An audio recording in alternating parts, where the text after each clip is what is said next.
Mental health, huge one and a very, very pertinent subject.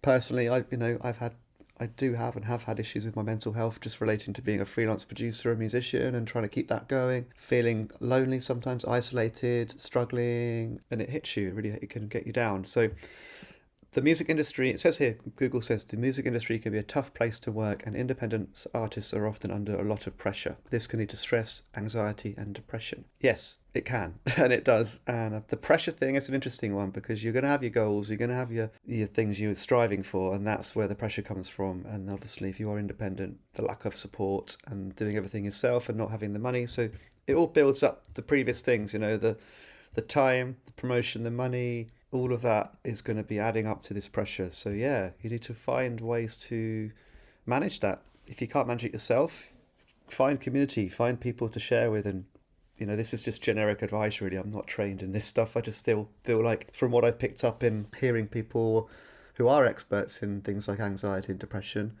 talk about community being a big part of alleviating it and sharing it, and being part of a group and being part of a scene or a community can be a very powerful way to feel like you're not alone, and maybe share stories and share pressure and share how tough things are. And yeah, anyway, so it's picked up on that. It's a really interesting one.